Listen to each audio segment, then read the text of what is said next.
Sebelum diangkat menjadi nabi, orang Quraisy selalu memuji Nabi dengan gelar Al-Amin, yang artinya orang yang paling jujur dan dapat dipercaya.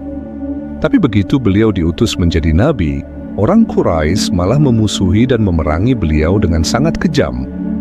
Saat itu Abu Thaliblah yang melindungi Nabi dari kejahatan orang kafir Quraisy. Abu Thalib membela Nabi sampai akhir hayatnya. Begitu juga dengan Sayyidah Khadijah, saat Nabi menghadapi gangguan dan cacian dari orang kafir Quraisy, beliau selalu ada untuk menghibur dan mendampingi Nabi. Selama 10 tahun mereka mendampingi Nabi, berjuang dengan segala harta, jiwa, dan raga. Tepat 10 tahun setelah masa kenabian, Allah memanggil Abu Thalib dan Khadijah dalam waktu yang berdekatan. Kehilangan Khadijah dan Abu Thalib membuat Nabi diliputi kesedihan yang mendalam. Karena hal inilah, para ulama menyebut tahun ini sebagai Amul Huzni atau tahun kesedihan. Namun, kesedihan Nabi nggak sampai di situ.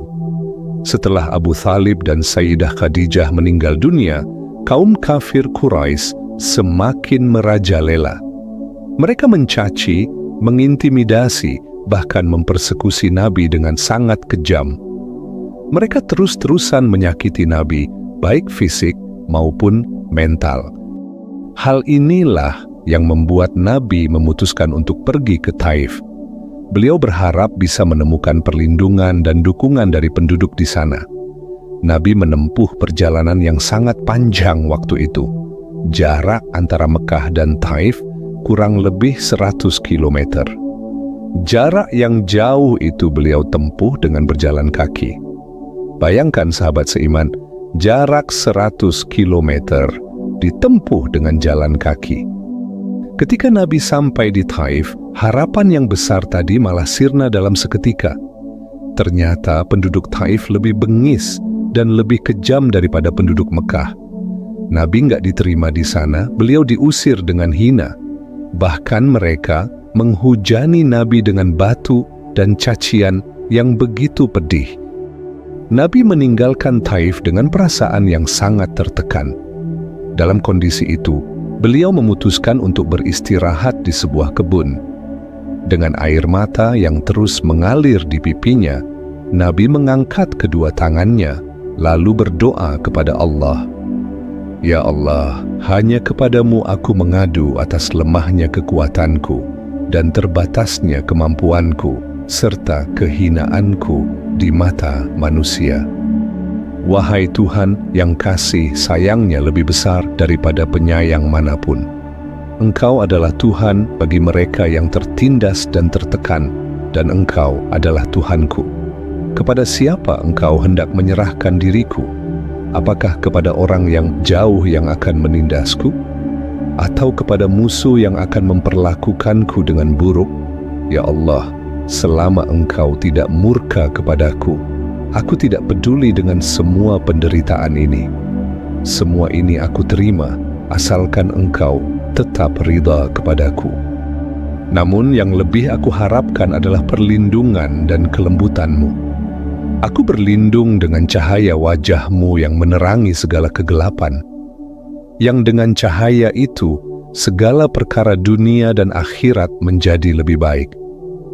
Aku berlindung dari kemurkaan-Mu dan kemarahan-Mu yang bisa menghampiriku. Engkau berhak menegur hingga Engkau ridha.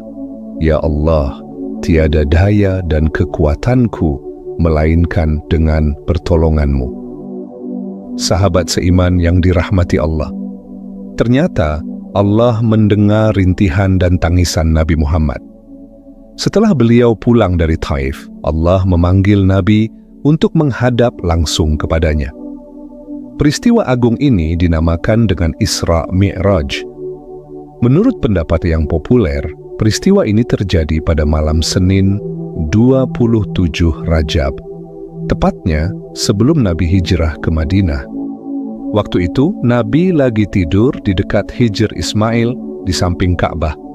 Beliau ditemani oleh dua orang sahabatnya, yaitu Hamzah bin Abdul Muthalib dan Ja'far bin Abi Thalib.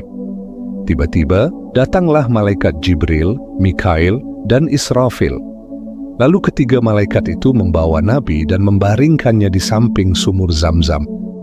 Dalam riwayat lain diceritakan bahwa saat itu Nabi sedang tidur di rumahnya, tiba-tiba atap rumah beliau terbuka. Malaikat Jibril turun lalu membelah dada Nabi. Malaikat Jibril berkata kepada malaikat Mikail, "Berikanlah aku semangkok air Zamzam agar aku bisa membersihkan hatinya dan melapangkan dadanya." Lalu Jibril mengeluarkan hati Nabi dan membasuhnya dengan air Zamzam sebanyak 3 kali. Setelah itu, Jibril membersihkan hati Nabi dari apa yang mengganggunya. Kemudian Mikail datang membawa sebuah mangkok emas yang isinya hikmah dan iman. Jibril menuangkan isi mangkok tersebut ke dalam dada Nabi Muhammad. Seketika itu juga, hati beliau dipenuhi dengan kebijaksanaan yang mendalam, keilmuan yang agung, keyakinan yang teguh, dan keislaman yang sempurna. Setelah semua itu, Jibril merapatkan kembali dada Nabi Muhammad dan menempelkannya dengan stempel nubuwah. Tidak lama kemudian, didatangkanlah burak yang indah, lengkap dengan pelana dan tali kekang. Burak adalah hewan berwarna putih, lebih tinggi dari keledai, namun lebih kecil dari bagal. Dalam riwayat disampaikan, burak ini hasil perkawinan antara kuda dan keledai. Dia memiliki 2 telinga yang panjang dan langkahnya sejauh mata memandang. Ketika mendaki gunung, kaki belakangnya terangkat lebih tinggi. Sementara saat turun gunung, kaki depannya terangkat lebih tinggi. Burak juga memiliki 2 sayap di pinggulnya. Sayap-sayap ini berfungsi untuk mempercepat langkahnya saat berjalan. Ketika Rasulullah SAW mau menaiki burak, hewan itu tiba-tiba memberontak. Seketika Jibril meletakkan tangannya di tubuh burak, lalu dia berkata, "Tidakkah kau malu, wahai burak? Demi Allah, tidak ada makhluk yang lebih mulia darinya. Dialah Muhammad, utusan Allah yang paling mulia." Mendengar ucapan itu, burak pun menjadi malu hingga membuat keringat bercucuran dari tubuhnya. Kemudian, Rasulullah mulai menaiki burak. Dari sinilah perjalanan agung itu dimulai.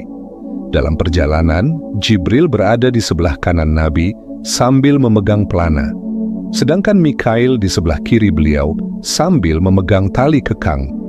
Maka berjalanlah Rasulullah di malam itu hingga sampai ke suatu tempat yang dipenuhi dengan kebun kurma. Lalu Jibril berkata, "Turunlah dan salatlah di sini." Maka Rasulullah pun turun dan salat di situ. Setelah itu, mereka melanjutkan perjalanannya. Di tengah jalan, Jibril bertanya, "Ya Rasulullah, tahukah engkau di mana engkau salat tadi?" Rasulullah menjawab, "Tidak, wahai Jibril." Lalu Jibril berkata, "Tadi engkau salat di Taibah, yaitu kota Madinah, dan kesitulah kelak engkau akan berhijrah." Burak pun berjalan secepat kilat dan melangkahkan kakinya sejauh mata memandang. Jibril berkata, "Turunlah dan salatlah di sini." Maka Rasulullah pun salat, lalu kembali menaiki burak. Jibril bertanya lagi, "Ya Rasulullah, apakah engkau tahu di mana tadi engkau salat?" Rasul menjawab, "Tidak, wahai Jibril." Jibril berkata, "Tadi engkau salat di kota Madian, di pohon itulah dulu Nabi Musa pernah berteduh." Burak pun berjalan secepat kilat. Lalu Jibril berkata, "Turunlah dan salatlah di sini." Rasulullah pun melaksanakan salat, kemudian kembali menaiki burak. Jibril bertanya, "Ya Rasulullah, apakah engkau tahu di mana tadi engkau salat?" Rasulullah menjawab, "Tidak, wahai Jibril." Jibril berkata, "Tadi engkau salat di Bukit Thursina, tempat dahulu Nabi Musa bermunajat dengan Allah Subhanahu wa Ta'ala." Setelah itu, mereka melanjutkan perjalanannya hingga sampai ke suatu tempat. Di tempat itu terlihat istana-istana dan bangunan-bangunan dari negeri Syam. Maka Jibril berkata, "Turunlah dan salatlah di sini." Rasulullah pun salat, lalu kembali menaiki burak. Jibril bertanya, "Tahukah di mana engkau salat tadi?" Rasul menjawab, "Tidak wahai Jibril." Jibril berkata, "Tadi engkau salat di Baitul Lahmi, tempat Nabi Isa dilahirkan." Dalam perjalanan itu, Rasulullah SAW melihat jin Ifrit mengincarnya sambil membawa api. Setiap Rasul menoleh, Ifrit selalu berada di hadapannya. Jibril berkata kepada Rasulullah, "Maukah engkau aku ajarkan suatu kalimat? Apabila engkau mengucapkannya, maka apinya akan padam dan dia akan jatuh tersungkur." Rasulullah menjawab, "Ajarkanlah aku, wahai Jibril." Jibril pun mengajarkan doa itu kepada Nabi. Ketika Nabi membacakan doa itu, jin Ifrit langsung jatuh tersungkur dan api yang dibawanya pun langsung padam. Kemudian Nabi dan Jibril melanjutkan perjalanannya hingga sampai kepada suatu kaum yang sedang menanam benih. Saat itu juga, benih yang mereka tanam langsung panen seketika. Setelah panen, benih tadi pun langsung tumbuh kembali dan siap untuk dipanenkan lagi. Lalu Rasulullah bertanya kepada Jibril, "Apa ini, wahai Jibril?" Jibril menjawab, "Mereka adalah orang-orang yang berjihad di jalan Allah. Kebaikan mereka dilipat gandakan sampai dengan 700 kali lipat. Dan apapun yang udah mereka infakkan di jalan Allah, Allah akan menggantikan dengan imbalan yang sangat besar." Di tengah perjalanan itu, tiba-tiba Rasulullah SAW mencium aroma yang sangat wangi. Maka Rasulullah bertanya, "Wangi apa ini, wahai Jibril?" Malaikat Jibril menjawab, "Ini adalah wangi seorang wanita mulia dan anak-anaknya. Dia adalah penyisir rambut putri Fir'aun." Wanita itu bernama Masyitah. Jadi begini ceritanya, ketika wanita mulia ini menyisir rambut putri Fir'aun, tiba-tiba sisir yang dia pegang jatuh ke lantai. Waktu mau mengambil sisir itu, wanita mulia tadi tidak sengaja mengucapkan Bismillah. Putri Fir'aun yang mendengar itu terperanjat dan berkata, "Apakah engkau mempunyai Tuhan selain ayahku?" Wanita mulia itu menjawab, "Iya." Dengan marah, Putri Fir'aun berkata, "Aku akan melaporkan hal ini kepada ayahku." Wanita mulia itu menjawab, "Silahkan." Lalu perempuan itu melaporkan kejadian ini kepada Fir'aun, dan Fir'aun pun memanggil wanita itu dengan murka, lalu dia berkata, "Apakah engkau bertuhan kepada selain aku?" Wanita itu dengan tegas menjawab, "Iya, Tuhanku dan Tuhanmu adalah Allah Subhanahu wa Ta'ala." Wanita mulia ini memiliki 2 orang anak dan seorang suami. Fir'aun memerintahkan orang-orangnya untuk menyiksa mereka semua agar mereka mau bertuhan kepadanya, tapi mereka menolaknya. Fir'aun berkata, "Sungguh aku akan membunuh kalian semua." Namun, wanita mulia itu menjawab, "Lakukanlah apa yang engkau ingin lakukan. Namun sebagai balasan dari pelayanan yang telah kami lakukan kepada putrimu, apabila engkau mau membunuh kami, bunuhlah kami dalam satu tempat yang sama, dan kuburkan kami dalam satu kuburan yang sama." Maka Fir'aun memerintahkan orang-orangnya untuk menyiapkan penggorengan yang besar yang terbuat dari tembaga. Lalu penggorengan itu diisi dengan minyak yang sangat panas. Lalu perempuan itu dan anak-anaknya dipaksa untuk melemparkan diri mereka satu persatu ke dalam penggorengan tersebut.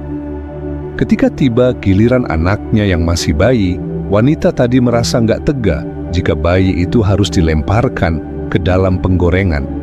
Namun, tiba-tiba bayi itu berbicara dengan suara lantang, jelas, dan penuh kelembutan kepada ibunya. "Wahai ibu, tenanglah dan jangan ragu. Engkau berada di pihak yang benar." Lalu mereka semua dilemparkan ke dalam penggorengan itu. Sahabat seiman yang dirahmati Allah, perlu diketahui, ada 4 bayi yang bisa berbicara, yaitu bayi dalam kisah ini. bayi saksi Nabi Yusuf, bayi dalam kisah Juraij, dan Nabi Isa bin Maryam alaihi salam. Dalam perjalanan itu, Nabi juga menyaksikan sekelompok kaum yang dihidangkan kepada mereka 2 buah hidangan. Hidangan pertama isinya daging yang bagus dan sangat lezat. Sedangkan hidangan yang satunya berisi daging yang busuk dan sangat menjijikkan. Tapi anehnya, mereka malah memakan daging yang busuk dan menjijikkan itu. Nabi SAW bertanya, "Apa ini, wahai Jibril?" Jibril menjawab, "Ini adalah laki-laki dari umatmu. Dia memiliki perempuan yang halal dan baik, tetapi dia mendatangi perempuan yang haram baginya dan menginap di tempatnya hingga waktu subuh. Begitu juga perempuan dari umatmu, dia memiliki lelaki yang halal dan baik, tetapi ia mendatangi lelaki yang haram baginya dan menginap di tempatnya hingga waktu subuh." Setelah itu, Nabi juga melihat seorang lelaki yang sedang berenang di sungai darah sambil dilempari dengan batu. Nabi bertanya, "Apa ini, wahai Jibril?" Jibril menjawab, "Inilah perumpamaan orang yang memakan riba." Lalu Nabi melihat sekelompok kaum yang memiliki kuku dari tembaga. Kuku itu mereka pakai untuk mencakar wajah dan badannya sendiri. Maka Nabi berkata, "Siapa mereka, wahai Jibril?" Jibril menjawab, "Mereka adalah orang-orang yang suka bergibah atau bergosip. Mereka doyan merusak kehormatan orang lain dengan ucapannya." Dalam perjalanan itu, Nabi juga melihat seseorang dengan tubuh yang tinggi dan besar. Kulitnya sangat putih, salah satu matanya seperti bintang yang berkilau, rambutnya seperti dahan-dahan pohon. Maka Nabi berkata, "Siapa ini, wahai Jibril?" Jibril menjawab, "Dia adalah Dajjal yang akan menghasut umatmu di akhir zaman." Setelah melihat Dajjal, tiba-tiba Nabi dipanggil oleh seseorang dari sebelah kanannya. "Wahai Muhammad, lihatlah aku ingin bertanya kepadamu." Tapi Nabi tidak memperdulikan panggilan itu. Lalu Nabi bertanya, "Apa ini, wahai Jibril?" Jibril menjawab, "Ini adalah seruan seorang Yahudi. Jika engkau menjawab seruannya, maka umatmu akan mengikuti kaum Yahudi." Lalu Nabi dipanggil oleh seseorang dari sebelah kirinya, "Wahai Muhammad, lihatlah aku ingin bertanya kepadamu." Tapi Nabi tidak memperdulikan panggilan itu. Lalu Nabi bertanya, "Apa ini, wahai Jibril?" Jibril menjawab, "Ini adalah seruan seorang Nasrani. Jika engkau menjawab seruannya, maka umatmu akan mengikuti kaum Nasrani." Nabi juga dipanggil oleh seorang wanita yang lengannya terbuka dan dipenuhi dengan segala macam perhiasan yang pernah Allah ciptakan. Wanita itu berkata, "Wahai Muhammad, lihatlah kepadaku. Aku ingin bertanya kepadamu." Rasulullah SAW tidak menjawabnya. Lalu beliau bertanya, "Apa ini, wahai Jibril?" Jibril berkata, "Itu adalah dunia. Jika engkau menjawab seruannya, maka umatmu akan memilih dunia yang hina daripada akhirat." Kemudian Nabi dipanggil lagi oleh seseorang yang sangat tua. "Kemarilah, wahai Muhammad." Jibril berkata, "Teruslah berjalan, wahai Muhammad." Nabi bertanya, "Siapa dia, wahai Jibril?" Jibril menjawab, "Itu adalah iblis, musuh Allah. Dia berharap engkau mau condong kepadanya." Nabi juga dipanggil oleh seorang nenek tua di pinggir jalan. "Wahai Muhammad, lihatlah kepadaku. Aku ingin bertanya kepadamu." Rasulullah tidak menjawabnya. Lalu beliau bertanya, "Apa ini, wahai Jibril?" Jibril berkata, "Sesungguhnya tidak tersisa dari umur dunia, melainkan apa yang tersisa dari umur nenek tua itu." Kemudian Nabi melanjutkan perjalanannya menuju Baitul Maqdis. Sesampainya di sana, beliau turun lalu mengikatkan buraknya di sebuah tembok. Tembok itu dikenal dengan tembok ratapan. Setelah itu, Nabi masuk ke dalam Masjid Al-Aqsa. Ketika memasuki masjid itu, beliau melihat orang yang sangat ramai seolah sedang menunggu kedatangan beliau. Lalu Jibril mengumandangkan azan. Saat azan dikumandangkan, seluruh malaikat turun ke masjid itu. Dan orang yang ramai tadi langsung berbaris dengan rapi, seakan menunggu seseorang untuk menjadi imam. Lalu Jibril memegang tangan Rasulullah dan menuntunnya ke bagian depan. Maka salat pun dilaksanakan, dan yang menjadi imamnya adalah Rasulullah Muhammad sallallahu alaihi wasallam. Selesai salat, Jibril bertanya, "Wahai Muhammad, tahukah engkau siapa yang salat di belakangmu itu?" Nabi Muhammad sallallahu alaihi wasallam menjawab, "Tidak, wahai Jibril." Jibril berkata, "Mereka adalah seluruh nabi dan rasul serta para malaikat yang diutus oleh Allah." Selanjutnya Nabi keluar dari Masjidil Aqsa lalu berkata kepada Jibril, "Wahai Jibril, aku merasa haus." Maka Jibril menawarkan 2 gelas minuman kepada Rasulullah. Yang satu berisi susu dan yang satunya lagi berisi khamr. Rasulullah mengikuti nalurinya, beliau mengambil susu lalu meminumnya. Padahal waktu itu arak belum dilarang untuk diminum, tapi Nabi tetap memilih susu. Maka Jibril berkata, "Engkau memilih fitrah kesucian. Jika engkau memilih arak, maka umatmu akan menyimpang, dan tidak ada yang mengikutimu kecuali hanya sedikit." Kemudian, Nabi melanjutkan perjalanannya dari Baitul Maqdis menuju Sidratul Muntaha. Nah, perjalanan ini udah beda sama yang tadi ya. Perjalanan ini disebut dengan Mi'raj. Sedangkan perjalanan Nabi dari Masjidil Haram menuju Masjidil Aqsa disebut dengan Isra. Bisa dipahami? Oke, yuk kita lanjut. Maka mulailah Nabi SAW naik ke langit bersama Jibril. Nabi dimi'rajkan melalui tangga yang sangat indah. Tangga tersebut berasal dari surga Firdaus yang dihiasi dengan permata. Dan anak tangganya terbuat dari emas dan perak. Di sebelah kanan dan kiri tangga itu dijaga oleh para malaikat. Nabi dan Jibril melanjutkan perjalanannya hingga sampai ke sebuah pintu dari pintu-pintu langit dunia. Pintu itu dikenal dengan nama pintu Hafadzah. Pintu langit ini dijaga oleh malaikat yang bernama Ismail. Malaikat Ismail bersemayam di udara, dia nggak pernah naik ke langit ataupun turun ke bumi, kecuali di hari wafatnya Nabi Muhammad sallallahu alaihi wasallam. Dia memiliki bawahan 70.000 malaikat, dan setiap satu dari bawahannya memiliki 70.000 tentara malaikat. Setelah Nabi dan Jibril masuk ke langit tersebut, mereka disambut oleh para malaikat dengan senyuman yang indah. Lalu para malaikat itu mendoakan Nabi dengan doa yang baik.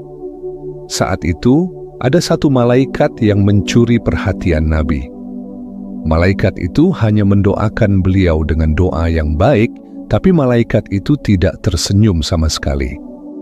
Rasulullah merasa heran, lalu beliau bertanya kepada Jibril, "Wahai Jibril, siapa malaikat yang tidak tersenyum itu?" Jibril menjawab, "Jika saja dia mau tersenyum kepada orang sebelum kamu atau sesudah kamu, pasti dia akan tersenyum kepadamu. Tapi dia tidak pernah tersenyum sejak dia diciptakan.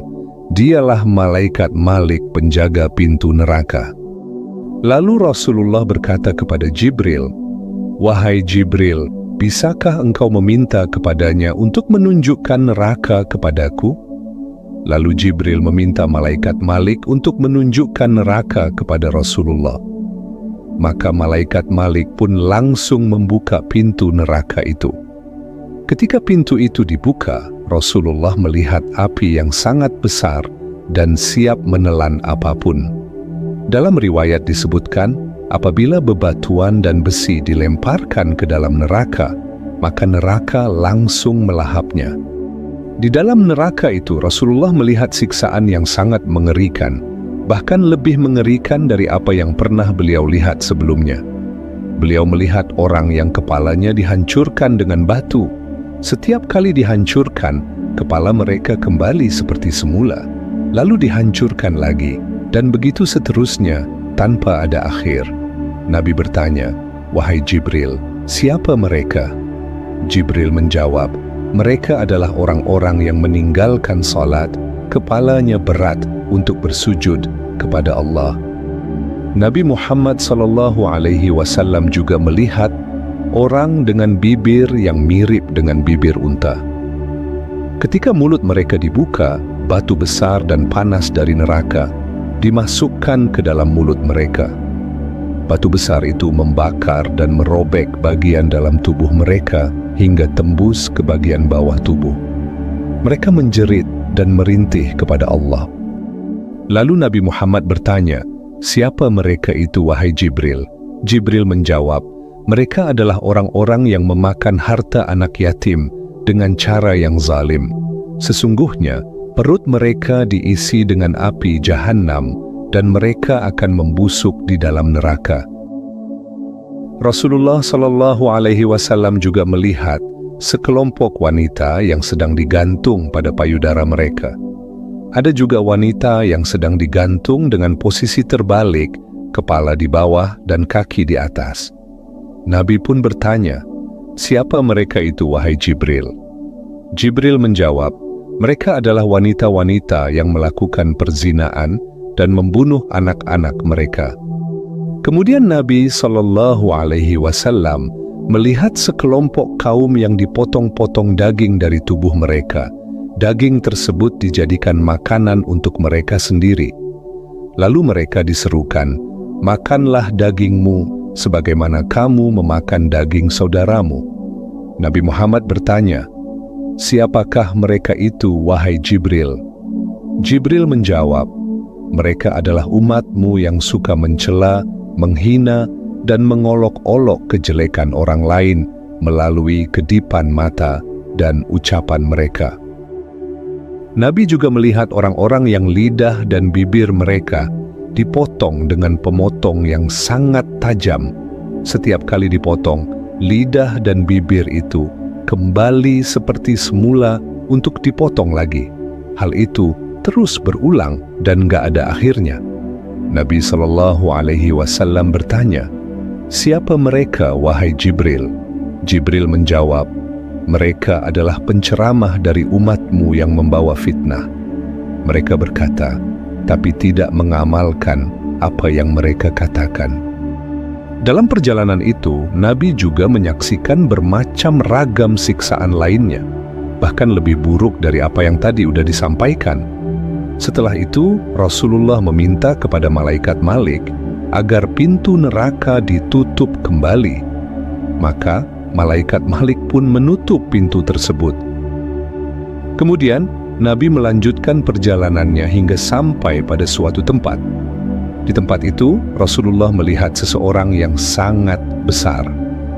Ketika disodorkan kepadanya arwah para nabi dan keturunannya yang mukmin, maka orang itu berkata, "Arwah yang suci dan jiwa yang suci, tempatkanlah di Illiyin atau tempat yang tinggi di surga." Namun ketika disodorkan kepadanya arwah dari keturunannya yang kafir, maka orang itu berkata, "Arwah yang kotor dan jiwa yang kotor, tempatkanlah mereka di tempat yang paling bawah dalam neraka Jahannam." Di samping kanan dari arwah-arwah tersebut, ada satu pintu yang mengeluarkan bau yang sangat harum. Sementara di samping kiri arwah-arwah itu, pintunya mengeluarkan bau yang sangat busuk. Jika orang itu menoleh ke kanannya, dia tersenyum bahagia. Dan waktu dia melihat ke kirinya, dia sangat sedih dan menangis. Lalu Nabi bertanya kepada Jibril, "Siapa itu, wahai Jibril?" Jibril menjawab, "Dia adalah ayahmu, Nabi Adam alaihi salam. Arwah yang ada di sebelah kanannya adalah calon penghuni surga, sedangkan yang di sebelah kirinya adalah calon penghuni neraka. Pintu yang di sebelah kanannya adalah pintu surga." Kalau dia melihat keturunannya memasuki pintu itu, dia tertawa bahagia. Sedangkan pintu di sebelah kirinya adalah pintu neraka. Jika dia melihat keturunannya memasuki pintu itu, dia merasa sedih dan menangis. Maka Nabi pun memberi salam kepada Nabi Adam, lalu Nabi Adam menjawab salamnya sambil berkata, "Selamat datang wahai anak yang soleh dan Nabi yang soleh." Selanjutnya, Nabi Adam mendoakan beliau dengan doa yang baik. Setelah ketemu dengan Nabi Adam alaihissalam, Nabi SAW melanjutkan perjalanannya hingga sampai di langit yang kedua. Setelah memasuki langit kedua, beliau bertemu dengan Nabi Isa bin Maryam alaihissalam dan Nabi Yahya bin Zakaria alaihissalam. Lalu Nabi Muhammad memberi salam kepada Nabi Isa dan Nabi Yahya. Kedua nabi itu menjawab salam tersebut lalu berkata, "Selamat datang wahai saudara yang soleh serta nabi yang soleh."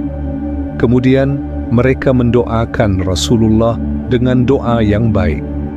Setelah itu, Nabi Muhammad melanjutkan perjalanannya dan sampai di langit yang ketiga. Di sini beliau bertemu dengan Nabi Yusuf alaihissalam. Lalu Nabi Muhammad memberi salam kepada Nabi Yusuf. Nabi Yusuf menjawab salam tersebut sambil berkata, "Selamat datang wahai saudara yang soleh dan Nabi yang soleh." Nabi Yusuf kemudian mendoakan Rasulullah dengan kebaikan. Rasulullah SAW melanjutkan perjalanannya dan sampai di langit keempat. Di sini beliau bertemu dengan Nabi Idris alaihissalam. Nabi Muhammad memberi salam kepada Nabi Idris. Nabi Idris menjawab salam tersebut sambil berkata, "Selamat datang wahai saudara yang soleh serta Nabi yang soleh." Nabi Idris kemudian mendoakan Rasulullah dengan kebaikan. Rasulullah SAW melanjutkan perjalanannya dan sampai di langit yang kelima. Di langit yang kelima, beliau bertemu dengan Nabi Harun alaihissalam. Nabi Harun memiliki jenggot yang panjangnya hampir mencapai pusar. Setengah dari jenggot beliau berwarna putih dan setengahnya lagi berwarna hitam. Nabi Muhammad memberi salam kepada Nabi Harun. Nabi Harun menjawab salam tersebut sambil berkata, "Selamat datang wahai saudara yang soleh serta Nabi yang soleh." Nabi Harun kemudian mendoakan Rasulullah dengan kebaikan. Setelah itu, Nabi Muhammad melanjutkan perjalanannya. Sebelum sampai di langit yang keenam, beliau melihat para nabi dan rasul bersama umat mereka masing-masing.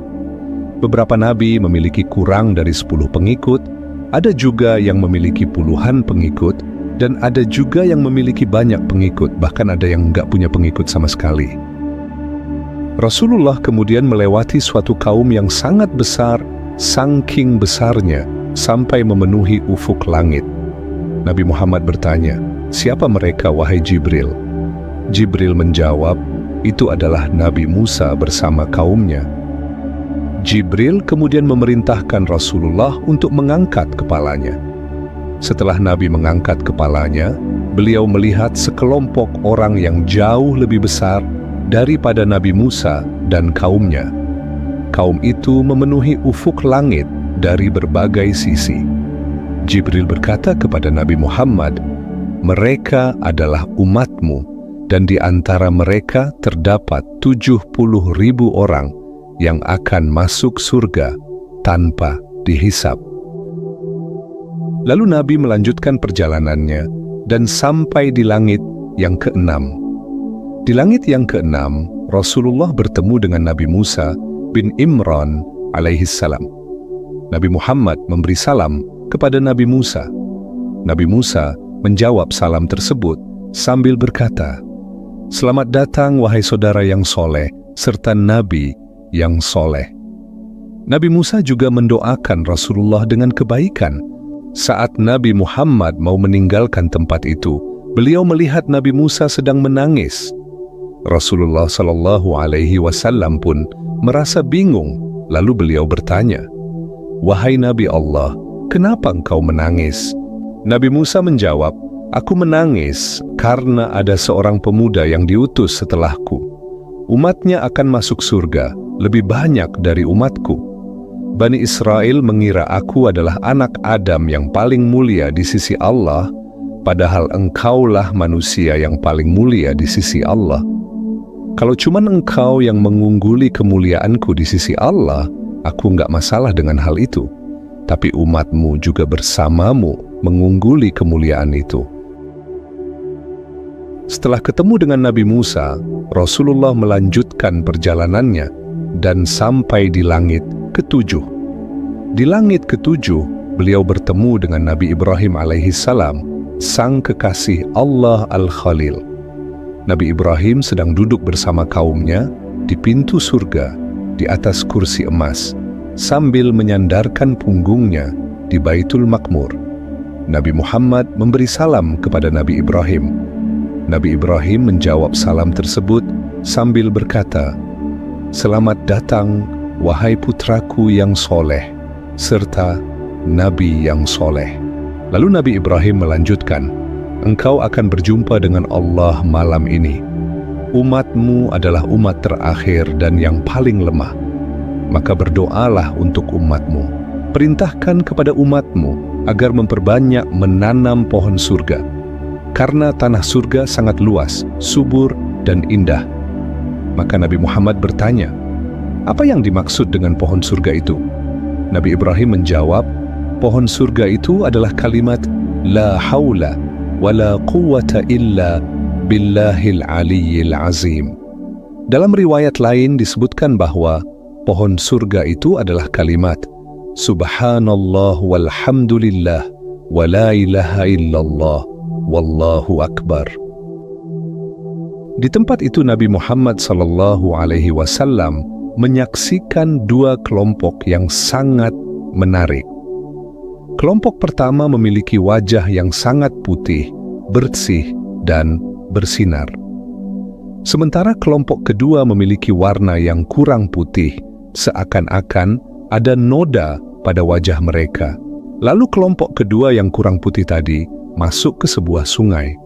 Mereka mandi sebanyak 3 kali di sungai itu.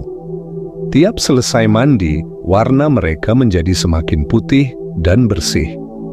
Setelah mandi yang ketiga kalinya, warna mereka menjadi putih bersih, seperti kelompok pertama tadi. Lalu mereka mendatangi kelompok pertama dan duduk bersama. Lalu Nabi Muhammad bertanya, "Wahai Jibril, siapa orang yang memiliki wajah yang sangat putih itu? Dan siapa orang yang di wajahnya seakan ada noda? Lalu sungai apa ini? Kenapa mereka mandi di sini?" Jibril menjawab, "Kelompok pertama yang wajahnya sangat putih adalah orang-orang yang tidak mencampurkan iman mereka dengan dosa mereka. Sedangkan kelompok kedua yang memiliki wajah yang agak kotor adalah orang-orang yang mencampurkan amal kebaikan dengan kejelekan, tapi akhirnya mereka bertaubat dan Allah menerima taubatnya.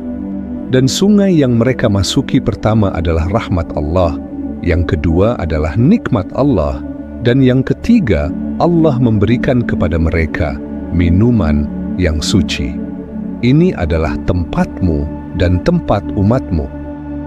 Setelah menyaksikan kejadian yang luar biasa tadi, Nabi Muhammad bersama malaikat Jibril melanjutkan perjalanan mereka ke Baitul Makmur. Lalu Nabi dan Jibril melaksanakan salat di sana. Baitul Makmur ini bisa dibilang kayak Ka'bahnya penduduk langit atau Ka'bahnya malaikat. Posisinya sejajar dengan Ka'bah yang ada di bumi. Dalam riwayat disampaikan, kalau ada batu yang jatuh dari Baitul Makmur, pasti batu itu akan jatuh di atas Ka'bah. Setelah salat di Baitul Makmur, malaikat Jibril membawa Rasulullah untuk melihat surga. Di surga, Rasulullah melihat sesuatu yang tidak pernah beliau lihat di bumi, mendengar sesuatu yang tidak pernah beliau dengar di bumi, dan merasakan sesuatu yang tidak pernah beliau rasakan di bumi. Surga itu sangat indah, keindahannya tidak bisa dibandingkan dengan apapun. Di dalam surga terdapat kubah yang terbuat dari mutiara dan tanahnya beraroma kasturi. Tanah dan lumpur surga terbuat dari zafaran seperti tepung putih yang wanginya bagaikan kasturi. Cahaya surga berwarna putih, bersinar terang, dan terdapat gedung-gedung megah di dalamnya. Di dalam surga juga terdapat sungai yang mengalir deras, perhiasan-perhiasan yang sangat banyak, dan tanaman-tanaman yang sangat indah. Di dalam surga, Rasulullah juga melihat sungai susu yang tidak berubah rasanya, sungai arak yang sangat lezat, dan sungai madu yang sangat jernih. Beliau juga melihat sebuah telaga yang sangat indah. Telaga itu bernama Telaga Kausar. Setelah melihat semua keindahan yang ada di dalam surga, kemudian Jibril mengajak Rasulullah menuju suatu tempat yang agung. Tempat itu bernama Sidratul Muntaha. Sidratul Muntaha ditutupi dengan warna yang tidak diketahui oleh Rasulullah. Di sana ada pohon yang sangat besar, akarnya terletak di langit ke-6, rantingnya menjulang hingga langit ke-7, dan puncaknya menembus langit ke-7. Di bawah pohon ini mengalir beberapa sungai yang sangat indah. Lalu Rasulullah menanyakan tentang sungai itu, dan Jibril menjawab, "Dua sungai batin adalah sungai-sungai di surga, sedangkan dua sungai zahir adalah sungai Nil dan Yufrat." Pohon ini juga memiliki daun yang sangat lebar seperti telinga gajah. Sehelai daun dari pohon itu bisa menutupi semua makhluk yang ada di bumi. Warna daunnya selalu berubah-ubah seperti kilauan yakut dan zamrud. Dan di setiap dari satu daun itu ada malaikat yang menjaganya. Pohon itu juga memiliki buah yang sangat besar, besarnya seperti unta, bahkan ada yang sebesar rumah. Dan bentuk buah itu seperti buah kelapa. Di situ juga Nabi melihat belalang-belalang yang terbuat dari emas. Saking indahnya pemandangan itu, apa yang udah digambarkan oleh Nabi hanya secuil dari keindahan yang telah beliau lihat. Itulah tanda dari kekuasaan Allah yang tidak bisa digambarkan oleh makhluk manapun. Dan di Sidratul Muntaha inilah Rasulullah kembali melihat bentuk asli dari malaikat Jibril yang kedua kalinya. Seperti yang sudah diketahui, Rasulullah pernah melihat bentuk asli malaikat Jibril saat beliau menerima wahyu pertama di Gua Hira. Dan di Sidratul Muntaha beliau kembali melihat bentuk asli itu untuk kedua kalinya. Setelah melihat semua keindahan yang ada di Sidratul Muntaha, tiba-tiba Rasulullah mendengar suara yang memanggil beliau. "Wahai Muhammad, masuklah." Setelah mendengar suara itu, Rasulullah langsung diangkat melewati puncak Sidratul Muntaha. Tidak ada satupun makhluk yang bisa melewati tempat itu, bahkan malaikat sekalipun. Selanjutnya Rasulullah SAW diangkat ke tempat yang sangat tinggi.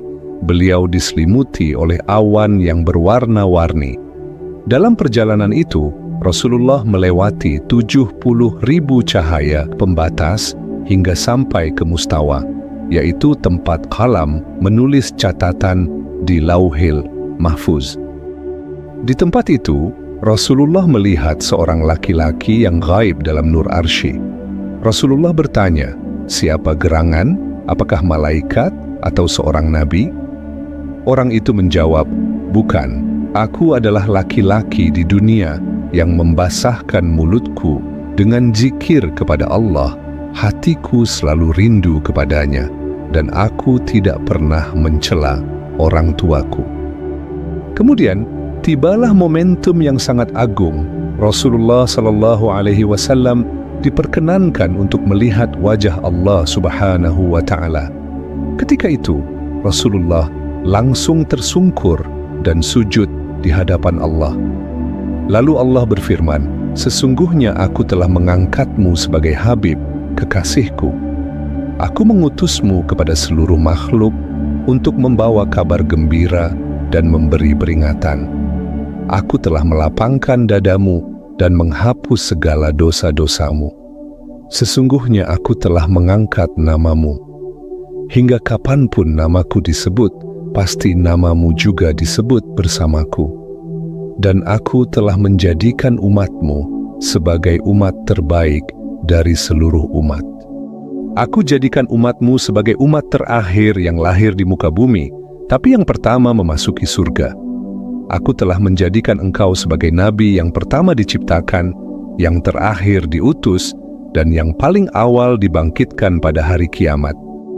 Aku berikan kepadamu surat Al-Fatihah, yang belum pernah aku berikan kepada nabi sebelummu. Aku juga berikan penutup surat Al-Baqarah, sebuah harta karun yang aku simpan di bawah arasy dan tidak pernah aku berikan kepada nabi sebelummu. Aku berikan kepadamu Al-Kautsar, sebuah nikmat yang tak terhingga, dan aku berikan kepadamu 8 karunia: Islam, hijrah, jihad, sedekah, puasa Ramadan, amar ma'ruf, nahi mungkar, dan juga kewajiban yang aku tetapkan untukmu dan umatmu pada hari aku menciptakan langit dan bumi. Aku mewajibkan atasmu dan umatmu 50 kali salat, maka dirikanlah salat itu. Setelah selesai bermunajat dengan Allah, Rasulullah kembali turun, lalu bertemu dengan Malaikat Jibril. Malaikat Jibril menuntun beliau dan membawanya menemui Nabi Ibrahim. Selanjutnya, Jibril membawa beliau menemui Nabi Musa. Melihat Rasulullah, Nabi Musa bertanya, "Wahai Muhammad, apa yang Allah perintahkan kepada umatmu?" Nabi Muhammad menjawab, "Allah telah mewajibkan kepadaku dan kepada umatku untuk mendirikan salat sehari semalam 50 waktu." Mendengar hal itu, Nabi Musa berkata, "Kembalilah kepada Allah dan mintalah keringanan. Umatmu tidak akan sanggup melakukan itu. Aku sendiri telah mencobanya kepada Bani Israel. Bani Israel itu lebih kuat daripada umatmu, tapi mereka tidak mampu melakukan amalan yang bahkan lebih sedikit dari apa yang Allah perintahkan kepada umatmu."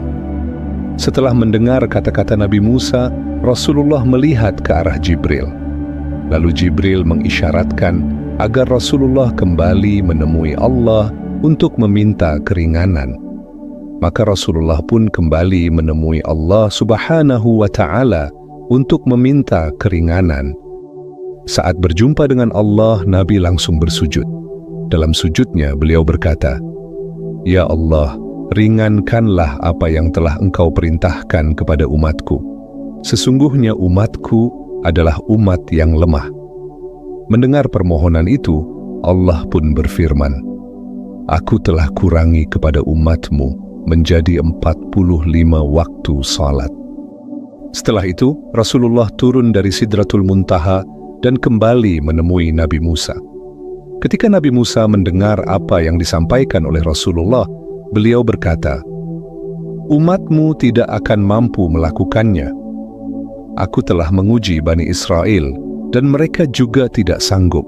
Kembalilah kepada Tuhanmu dan mintalah keringanan." Rasulullah terus kembali menghadap Allah atas saran dari Nabi Musa. Beliau memohon keringanan bagi umatnya. Setiap kali beliau meminta, Allah mengurangi 5 waktu salat. Hingga akhirnya, setelah beberapa kali menghadap Allah, Allah berfirman, "Wahai Muhammad, sesungguhnya aku wajibkan kepadamu dan kepada umatmu sehari semalam 5 waktu salat. Setiap salat fardu diganjar dengan 10 ganjaran. Oleh karena itu, 5 waktu salat fardu sama dengan 50 kali salat fardu. Begitu juga barang siapa yang berniat untuk melakukan kebaikan tetapi tidak jadi melakukannya, maka akan dicatat baginya 1 kebaikan. Kalau dia melakukannya, maka akan dicatat 10 kebaikan baginya. Sebaliknya, barang siapa yang berniat ingin melakukan kejahatan tetapi tidak jadi melakukannya, maka tidak ada sesuatu pun yang dicatat baginya. Seandainya dia melakukannya, maka akan dicatat sebagai 1 kejahatan baginya. Setelah mendapatkan keringanan dari Allah Subhanahu wa Ta'ala, Rasulullah kembali ke tempat Nabi Musa dan menceritakan kepada Nabi Musa. Nabi Musa kemudian berkata, "Turunlah engkau, wahai Muhammad, dengan menyebut nama Allah." Rasulullah sallallahu alaihi wasallam kemudian pergi bersama malaikat Jibril. Ketika sampai di pintu langit dunia, tiba-tiba Rasulullah melihat debu dan asap serta terdengar suara yang sangat berisik. Rasulullah kemudian bertanya kepada malaikat Jibril, "Apa itu, wahai Jibril?" Malaikat Jibril menjelaskan bahwa itu adalah setan yang menutup mata manusia, hingga mereka tidak mampu melihat apa yang ada di alam malakut langit dan bumi. Jika tidak dilakukan begitu, maka manusia bisa melihat keajaiban-keajaiban yang ada di dalamnya.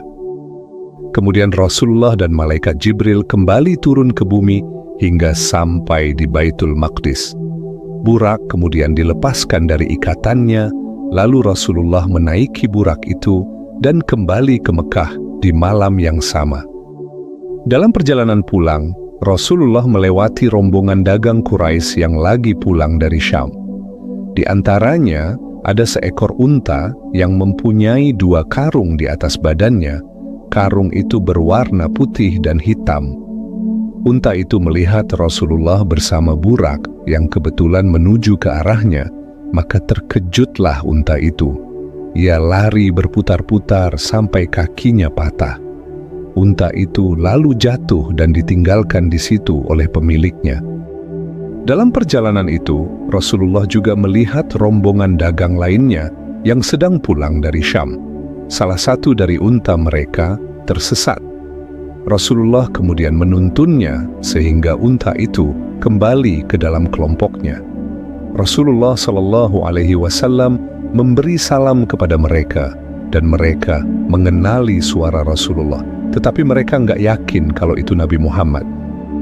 Singkat cerita, setelah Rasulullah kembali ke Mekah, orang yang pertama beliau temui adalah Ummu Hani. Ummu Hani adalah sepupunya Rasulullah. Lalu Rasulullah menceritakan semua kejadian yang beliau alami kepada Ummu Hani. Ummu Hani mendengarkan cerita Rasulullah dengan baik. Walaupun semua cerita itu tidak masuk akal, tapi dia percaya dan yakin kepada Rasulullah. Lalu Ummu Hani bertanya kepada Rasulullah, "Apakah engkau mau menceritakan semua ini kepada orang Quraisy?"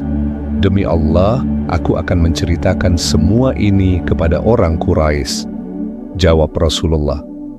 Ummu Hani melarang Rasulullah untuk menceritakan hal itu kepada manusia. Beliau takut kalau orang-orang akan menghina Rasulullah. Namun Rasulullah tetap yakin dengan pendapat beliau. Beliau pun bertekad untuk menceritakan pengalamannya kepada penduduk Mekah. Setelah itu, Rasulullah pun keluar dari rumahnya dan duduk di dekat Ka'bah. Tujuannya jelas, yaitu mau menceritakan tentang Isra Mi'raj kepada orang Quraisy. Kalian tahu siapa orang pertama yang menemui beliau? Ya, dialah Abu Jahal. Abu Jahal melihat Rasulullah seperti sedang termenung. Lalu dia mendatangi beliau dan berkata, "Nampaknya kau sedang bingung, Muhammad. Ada yang mau kau sampaikan kepadaku?"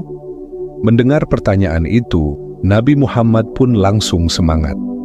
Saat itu juga, beliau menceritakan semua pengalamannya kepada Abu Jahal. Setelah mendengar semua cerita Rasulullah, Abu Jahal pun berkata, "Maukah kau menceritakan semua ini kepada orang-orang Quraisy?" "Tentu saja," jawab Nabi Muhammad. Maka Abu Jahal pun memanggil orang-orang untuk berkumpul. Tujuan Abu Jahal bukanlah untuk membantu Nabi, tapi sebaliknya dia mau menjatuhkan Nabi Muhammad. Bagi Abu Jahal, semua yang diceritakan Nabi nggak masuk akal. Mana mungkin orang pergi ke Baitul Maqdis dalam satu malam, apalagi naik ke langit itu mustahil.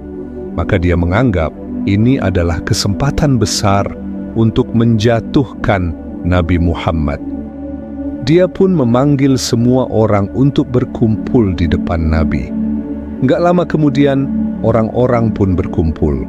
Lalu Abu Jahal berkata, "Wahai Muhammad, ceritakanlah kepada mereka."